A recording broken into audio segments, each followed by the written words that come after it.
Fora de frequência. E aí, gente? Como é que vocês estão? Ai, acho que esse episódio vai estar sendo pra vocês aí no meio do final de semana, tá? Porque não queria que se confundisse com os episódios do Zip. Tá acontecendo aí, é muito episódio. Ai, fico falando tanto de cultura pop o tempo todo. E eu tava numa ânsia de vir aqui com um pouco mais de informalidade pra conversar com vocês, responder as perguntas de vocês. Nossa, vocês mandaram perguntas, né? Então, enfim, já avisando que algumas perguntas vão ficar pro próximo episódio também. Bem, como pode ter acontecido de algumas pessoas chegarem aqui e não estarem entendendo bulufas do que tá acontecendo, eu vou explicar um pouquinho, só rapidinho. O Taulo, ele faz parte do Fora de Frequência. Fora de Frequência é a temporada da Rádio Lunar, onde eu jogo todos os meus episódios que são experimentais, que são testes, que são brincadeiras, que são invenções da minha cabeça, que não necessariamente têm ligação com alguma das outras temporadas, com os outros formatos, né, que a Rádio Lunar apresenta. E no Taulo é isso que você tá ouvindo. Sou eu extremamente sem filtro, sem uma postura de Paulo Correia, digamos assim, que é o apresentador, e mais uma postura de Paulo Ricardo, o CPF. Ai. Olha, segue nas redes sociais, @Rádio Lunar Podcast, segue também no meu pessoal, caso você queira, tá? @Paulo R. Correia. Inclusive é importante pra mim os follows, curtidas, comentários. Trabalhar com internet é isso, né? De um lado eu tô aqui produzindo conteúdo pra distrair a mente de vocês aí com alguma coisa, e do outro lado aí de você que tá escutando é poder engajar, dar uma força, dar uma colaboração de alguma forma que vai me ajudar muito. Aqui no Pitaulo, uma coisa que eu esqueci de explicar, é que não tem roteiro, eu tô respondendo algumas perguntas de vocês, ao mesmo tempo que eu dou indicações sobre coisas de cultura pop, sobre entretenimento que mexeram comigo, que estão na minha cabeça. E hoje eu vou ter indicação aqui pra vocês de um documentário e também um livro, um filme e uma série, tá bom? Então é isso, vamos lá pra conversar com as perguntas de vocês. Ai, gente, perguntaram aqui, perguntando assim... Vem aí uma newsletter? Não vem uma newsletter, porque eu não gosto de newsletter. Quer dizer, eu não gosto de fazer a minha newsletter, sabe? De ler a dos outros, assim. De algumas, eu acho que eu tenho no máximo na minha vida, sei lá, 2 ou 3 newsletters que eu assino. Uma delas, inclusive, foi o pontapé inicial para o surgimento desse formato, né? Tá lá no Taulo 1, que foi a newsletter do Lebacis.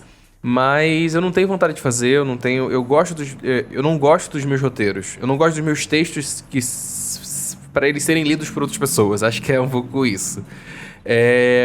Eu não gosto muito deles, assim, para outras pessoas lerem. Para mim, ler, a forma como eu escrevo, para mim me conforta, sabe? Acho que eu tenho esse viés roteirista na minha vida, já fiz roteiro para muita coisa, mas eu não gosto de escrever pensando que as pessoas vão ler do outro lado, já que eu tenho a possibilidade de estar aqui, na voz. E eu acho que isso é uma coisa que pra mim é essencial, porque quando eu paro pra pensar que a voz vai carregar de fato o meu tom de voz, a minha animação, a minha tristeza, minha mensagem vai carregada de mais emoção do que necessariamente numa newsletter. Então não tenho vontade de fazer. O que você achou da final do Corrida das Blogueiras? Eu assisti o final do Corrida das Blogueiras, mas não acompanhei a temporada. Minha torcida, óbvio, que era pra Dakota Monteiro, minha amiga, um beijo, maravilhosa. Então eu não consigo elaborar muito além disso. Minha torcida era pra ela, acho que ela merecia ter ganhado, mas enfim, tinha outra menina lá que foi a que ganhou. E faz parte. Tem uma teoria que um amigo meu trouxe pra mim uma vez, e eu não sei o que concluir dela ainda, sabe? Mas eu vou jogar pra vocês e, enfim, você do outro lado aí me diz o que você acha. Ele comentou uma vez falando que acha que a Corrida das Blogueiras é um surto paulistano, sabe? É um surto que aqui no estado de São Paulo as pessoas, principalmente os queer, estão o tempo todo conversando, sabe? Conversando no dia a dia, né? Não necessariamente no online, não tô falando aqui de Twitter, coisa do gênero. E aí ele tem essa teoria. Eu não sei o que pensar sobre, só sei que ele pensa isso.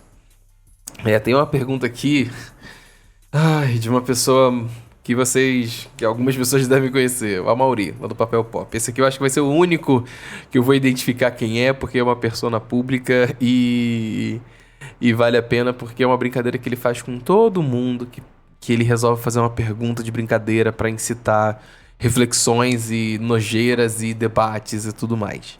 Enfim, todas as perguntas do Pitaulo aqui são em sigilo de quem foi a pessoa que me perguntou, mas esse aqui eu acho que vale a pena citar quem é, porque a pergunta é no mínimo estranha. Ai, Você prefere comer um pão recheado de pelos do sovaco de pessoas da Paulista ou beber um copo de suor sortido de pessoas da Paulista? essa pergunta é extremamente impossível de ser respondida sem sentir um pingo de nojo. Ai, olha, mas eu acho que é beber um copo de suor. Ai, que nojo. Ai, gente. Planos para 2025? Cara, eu sempre fui muito ruim de fazer planos anuais, sabia? Sempre foi muito ruim de fazer promessas anuais. Eu acho que quando vira o ano, eu sempre tenho desejos, tenho metas na minha cabeça no sentido de quero ganhar mais dinheiro, sabe? Por exemplo, elas sempre são um pouco mais generalistas do que algumas coisas na prática. Eu acho que muito dos meus planos para um ano seguinte, eles vão acontecendo conforme o ano vai acontecendo, saca? Eu sinto que pra mim funciona muito melhor fazer planos trimestrais, eu acho, semestrais, do que planos anuais, sabe? Eu acho que é um pouco isso. Algumas certezas eu acho que eu tenho na minha vida com relação ao ano de 2025, mas é isso. Não adianta a gente ter certeza de nada se a vida não vai querer entregar pra gente. E se não for pra ser o que é pra ser. Então acho que planos anuais, planos de metas e tudo mais, assim, eu tenho alguns, mas são todos não são tão concretos assim de falar, olha, vou viajar para Sergipe no mês de junho, sabe? Não tem essas coisas muito práticas assim, são muito mais ideias, vontades do que necessariamente coisas práticas nesse sentido. Anyways, vamos para a próxima pergunta. Tá solteiro? Todo mundo deve perguntar isso. Então, não são muitas pessoas que me perguntam isso não, tá? Acho que, não sei, eu tenho a sensação de que as pessoas têm essa imagem de que várias pessoas ficam dando em cima de mim, mas não é isso não, tá, gente? Até porque na internet, principalmente, eu não abro muito espaço pra que isso aconteça. Acho que existe um viés, tipo, sei lá, você abre meu perfil no Instagram e você que ainda não seguiu, pode abrir aí, aproveita pra dar um follow e curtir o meu último, o penúltimo e o antepenúltimo post, vai. Você abre meu Instagram, você vê que eu não sou uma pessoa que fica se valendo de corpo, sabe? Eu acho que existem essas pessoas que criam conteúdo pra internet aí, em todos os sentidos, não tô falando só de conteúdo adulto, mais 18 não. Mas eu acho que tem gente na internet que cria conteúdo e vai se valendo de corpo, sabe? Sempre tem foto sem camisa, sempre tem foto de, sei lá, de sunga, de cueca. Cada um é cada um nos seus perfis e tudo mais. Então eu acho que eu mesmo não abro muito espaço para que nas redes sociais as pessoas me perguntem isso com muita frequência. O meu roommate já disse pra eu não ficar falando esse tipo de coisa porque assusta as pessoas e eu concordo com eles, porque eu acho que as pessoas não já vão com seus preconceitos e não vão entender qual é a visão daquela pessoa ali sobre o assunto. Mas eu sou uma pessoa que acredita na não monogamia. Sou uma pessoa que acredita nos ideais que a não monogamia propõe, vou botar dessa forma. E qualquer dia, enfim, se fizer sentido pra vocês e coisa e tal, posso até fazer um episódio aqui do Pitaulo falando sobre os ideais da não monogamia que eu entendo, que eu acho que valem a pena pra qualquer pessoa que quer se relacionar com outro ser humano, sabe? Eu acho que tem muitos ideais da não monogamia que deveriam ser refletidos por pessoas monogâmicas ou pessoas que são adeptas do poliamor ou qualquer coisa que seja. Porque acho que faz parte de você conseguir construir uma relação saudável com uma outra pessoa, saca? São ideais que a não monogamia... Você tem que se deparar antes com a não monogamia. Você tem que se deparar antes com esses raciocínios que acabam te ajudando a construir uma relação mais saudável do que às vezes você partir do princípio de pré-definições que a sociedade propõe do que é a monogamia. E aí você vai no automático, você vai no que te ensinaram e você acaba... não, de fato, construindo uma relação com a outra pessoa. Você constrói uma relação baseada nas pré-definições que as pessoas te deram do que é uma relação. Então acho que a não monogamia ela se propõe a questionar já esse lugar desde cara, sabe? Desde o início, desde a primeira ficada, desde o primeiro beijo na boca.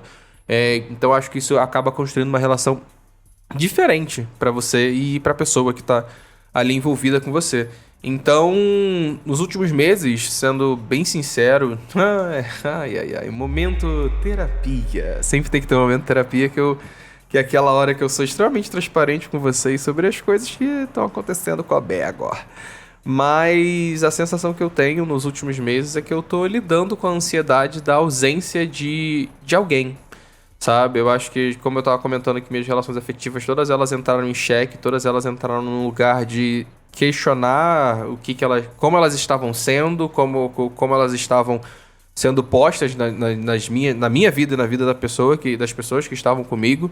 Então, acho que em todos os sentidos, todas elas, e aqui eu tô dizendo de conversantes, a ficantes, a, sei lá, namorados, a pessoas que eu estava conhecendo há 1 ano, a pessoas que eu tô conhecendo há mais de 9 anos. Eu tô lidando com essa ausência de ter alguém que terminou comigo no ano passado. Então fica meio difícil eu lidar com as expectativas de outras pessoas, ou principalmente lidar com as expectativas de construir um novo relacionamento, sabe? Eu acho que isso gera expectativas, acho que isso gera ansiedade. Então eu tô num momento muito de stand-by, sabe? De não querer vivenciar com tanta intensidade todas as afetividades que eu tinha na minha vida, ou que eu tenho, ou que futuramente terei.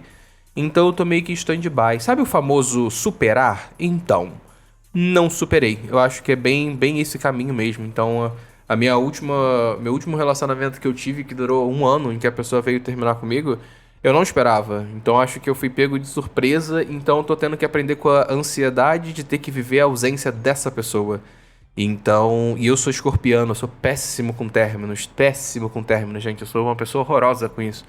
Então, eu fico nesse lugar, eu acho, na minha vida de tá tentando seguir, tá tentando lidar com as coisas, muito mais do que pensar em ficar com as pessoas. Inclusive tem isso, né? Eu nunca fui uma pessoa muito pegadora.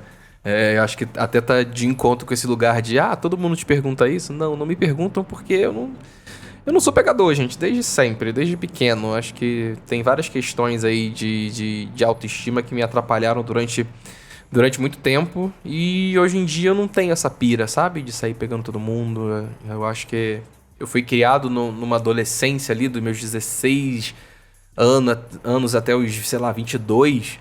Sempre que eu saía com meus amigos era aquela pira de sempre. Eu tenho que pegar gente.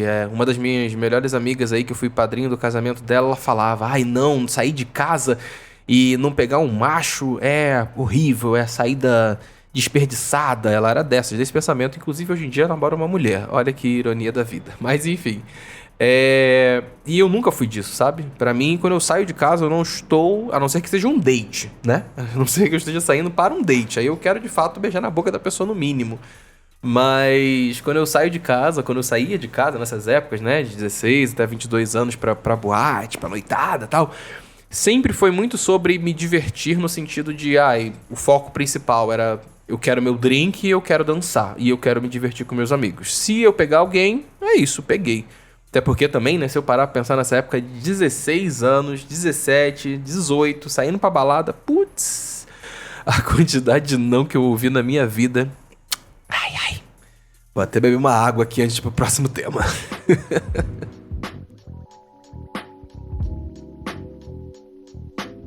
Gente, eu tô com um hiperfoco, sabe? E eu não vou mentir, tem que saber reconhecer os hiperfocos que a gente tem na vida, sabe? De querer aprender coisa, de querer conhecer certas coisas, conhecer certas culturas e tudo mais. Lá no Paulo número 1, quem tá acompanhando tá ligado, né, do que é, eu comentei justamente sobre a minha trajetória religiosa, sobre como eu cheguei na religião que eu estou hoje em dia. Então, pelas últimas semanas aí eu fiquei... Ainda sigo no meu hiperfoco daquele que eu comentei no episódio que tinha começado lá em, sei lá, setembro, outubro do ano passado. Ainda sigo nele e sigo me divertindo e sigo achando coisas interessantes. Acho que quem quer conhecer mais sobre religiões de matriz africana, principalmente o candomblé, eu assisti uma série documental que eu aluguei, eu coloquei o clássico, né, gente? Lá no Prime Video... Eu tenho acesso ao Prime Video e aí tem aqueles canais que você aluga, né? Eu malandramente peguei um canal por 7 dias e falei, vou maratonar essa série de documentários em 7 dias. Consegui com sucesso. O nome se chama Caminho dos Orixás, que é uma série uma série documental com os principais orixás do candomblé, seus arquétipos, suas representações, e inclusive acho que é muito interessante que eles trazem pessoas que são da religião e a produção é recente, sabe? Eu tenho a sensação de que quando a gente procura documentários, sabe, que falem um pouco sobre religiões de matriz africana, principalmente de maneira gratuita, lá no YouTube, por exemplo, a gente encontra muito documentário antigo, né? E esse Caminhos dos Orixás, ele é muito novo. Tem imagem ali de, 2020, né? À toa que tem algumas imagens, entrevistas são dadas com até máscaras. E achei muito legal porque ele se passa boa parte em Salvador. Então tem alguns momentos que se fala justamente sobre os blocos carnavalescos que são de matriz africana e que tem ali em Salvador. Inclusive tem um outro documentário que eu ainda não vou indicar pra vocês, eu não vou comentar nada sobre porque eu não assisti ainda, mas o foco maior dele é justamente sobre esses blocos com raízes mais afro que existem lá em Salvador e eu tenho interesse de conhecer mais a história deles. Então fica a diquinha para quem quer conhecer mais sobre. Vai lá, porque tem todos os orixás principais ali, digamos assim, se eu não me engano, são 18 que eles fizeram episódios, isso. Fizeram 18 episódios aí, em que cada episódio vai chegar e falar sobre algum deles, sabe? Sei lá, vai ter o episódio 3 que vai falar de Nanã, aí vai ter o episódio que vai chegar e falar de Exu, outro que vai falar de Ogum, Iemanjá, Oxóssi, Iorocô, enfim. Acho que é muito legal para quem quer conhecer mais sobre a mitologia Yorubá, sobre essas coisas. E por falar em mitologia Yorubá, e tem muito a ver com esse tema, que... Sabe essas questões da vida que eu falei no Pitaulo número 1, de que a gente sabia muito sobre os deuses nórdicos e tudo mais, mitologia grega, não sei o quê, a mitologia nórdica e não sei o quê.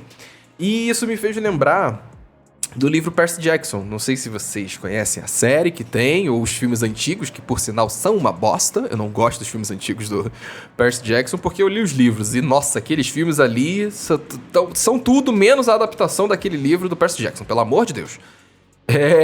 E pra quem não conhece a história, digamos assim, vou fazer um breve resumo aqui, tá?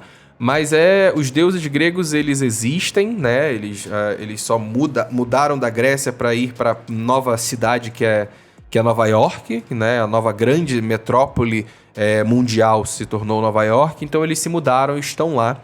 Eles ainda têm filhos até hoje em dia. E esses filhos ainda estão ali no mundo, que são os semideuses, né? Que tem influência de seus pais, né? E que tem poderes e tudo mais. Sabe? Uma coisa meio Harry Potter encontra mitologia grega. E aí, quando eu caí nesse meu hiperfoco, eu relembrei de uma indicação que a Enevoada me deu.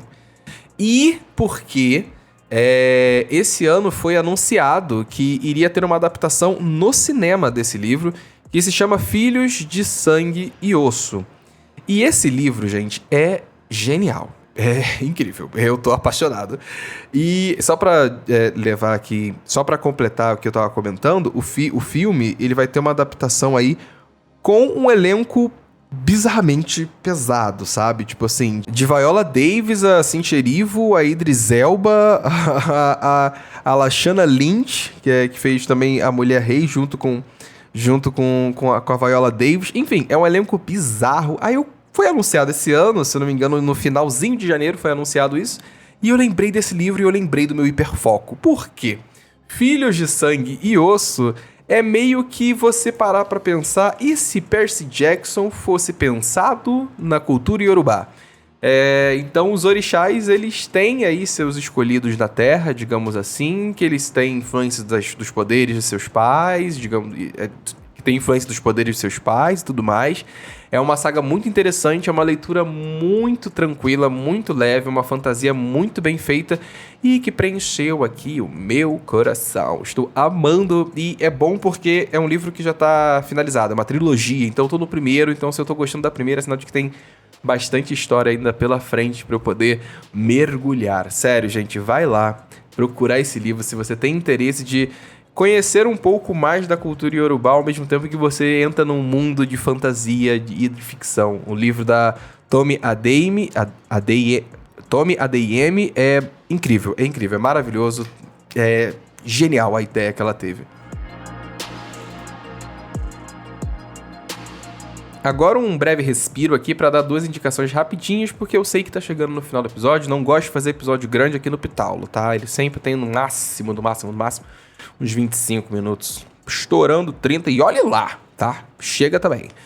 Eu quero falar sobre Nosferatu. Nosferatu, o recente, o mais novo feito, porque teve o remake, né? O filme Nosferatu, ele é de 1922, tá? O original, assim, que foi feito.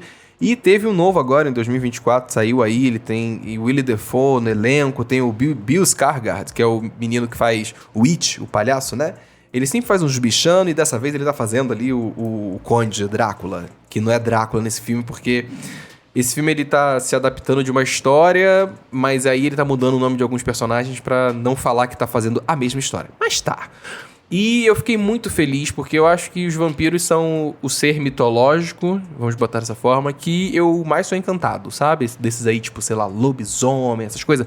Vampiro é comigo mesmo. Eu adoro, acho incrível, juro pra vocês. Então eu senti que nos últimos anos se perdeu um pouco desse vampiro gótico de terror. E eu sinto que Nosferatu trouxe isso de uma maneira genial, muito bem feita. O clima do filme é muito bem feito, sabe? A produção maravilhosa. Pra quem assistiu A Bruxa e O Farol, o diretor é o mesmo. Então você já imagina como é que é a tensão que ele consegue transmitir através de enquadramento, através de imagem, através de jogo de iluminação. E tem aqui um shout-out maravilhoso pro Bill Skarsgård, que a voz que ele resolveu colocar no personagem dele é sensacional. E toda a produção, inclusive dos atores, dão essa entrevista falando que ele fez um trabalho, se eu não me engano, inclusive com alguns cantores de ópera para conseguir atingir o timbre de voz que ele colocava no personagem dele. Então é muito foda. É muito foda a atuação, é muito interessante a história, é bem feita. Quem gosta de terror, quem gosta desses seres mitológicos e mágicos, assim, tipo vampiros e tudo mais, vai lá assistir, porque aí a gente para um pouco com essa mania de colocar todo vampirinho, bonitinho, lindo, brilhando, tal qual o Edward, né? Porque não é. É um bicho do mal aí que chupa sangue. Então, não dá pra ele ser incrível, né? Vamos ser sinceros. Mais uma pausa aqui pra eu beber água, pra eu dar a última dica, e essa vai ser bem rapidinha. Monas, Manos e Minas. Eu estou assistindo uma série que aqui no Brasil ela está saindo na Disney Plus. E é por lá que eu tô assistindo. Paradise, chame como quiser. Paradise. E, gente do céu, é uma trama assim que eu estou de boca aberta. Inclusive, eu acho que o mais interessante são as reviravoltas que acontecem, porque a gente acha que é só uma trama política que tá acontecendo. E de repente a gente fala assim, gente, mas essa trama política tomou aí um grau de um pouco mais de sci-fi, porque, enfim, não posso comentar muito, mas no primeiro episódio você já entende que eles estão numa situação um pouco peculiar para além das tramas políticas que estão ali. Eu acho que o ator principal, o Sterling K. Brown, ele tá incrível no papel. Ele tá maravilhoso. É bizarro como ver. Ele fez a série This Is Us, se eu não me engano. Já fez participação em Pantera Negra e ficção americana. Isso. Mas ele tá incrível. Acho que a atuação dele tá bem feita. Ele é um cara meio sisudo, segurança, né, do presidente dos Estados Unidos. Mas ele entrega um carisma que é tão sutil, sabe? É tão interessante ver a forma como ele, que é o segurança responsável pelo presidente, se envolve na investigação de um assassinato que surpreende toda a comunidade do qual eles vivem. E acho que uma coisa legal que teve uma matéria que saiu recentemente, se eu não me engano, foi na Hollywood Reporter, que eles fizeram uma entrevista com os produtores. E aí ele chama atenção sobre o não ter medo de matar personagens. E isso ficou muito claro para quem assistiu os últimos episódios, até esse momento que saiu esse episódio, já morreu uma galera. E é bizarro, porque é uma galera que você tá crente que ele não vai matar porque o personagem é importante. Mas, no fundo, ele mata. Inclusive, vocês estão ouvindo no fundo a gritaria? É porque hoje tem jogo do Corinthians. Inclusive, é isso, né? Corinthians, eu sou do Rio de Janeiro. Aqui em São Paulo, quando tem jogo do Corinthians, é isso. A gente ouve a gritaria toda acontecendo. No Rio de Janeiro, é o equivalente ao Flamengo, sabe? Quando você tá em casa, tem jogo do Flamengo, você não sabe que tem jogo do Flamengo, de repente o seu vizinho dá um berro. É um pouco o que acontece aqui, só que com o Corinthians.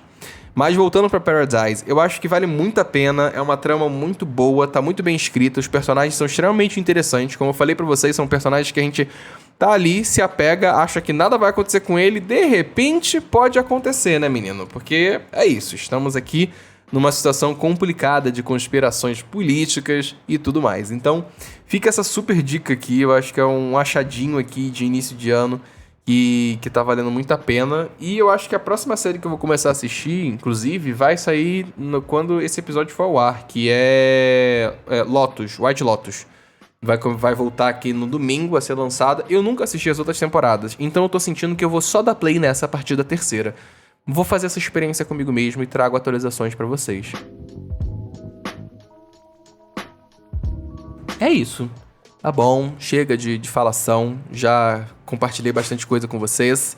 Compartilhem comigo também, querem comentar alguma coisa sobre o que eu trouxe aqui, alguma reflexão da vida, alguma das minhas indicações, você tem alguma outra indicação que complementa o que eu trouxe aqui?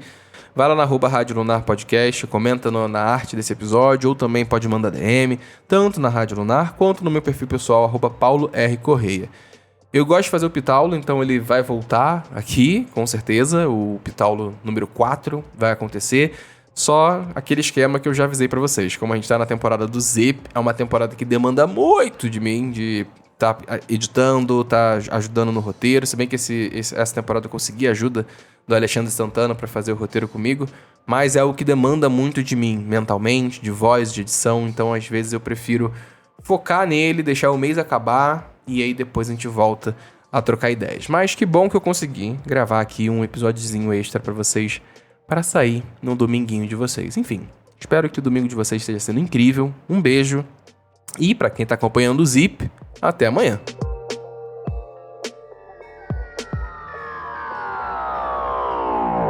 E você escutou mais um episódio produzido pela Rádio Lunar.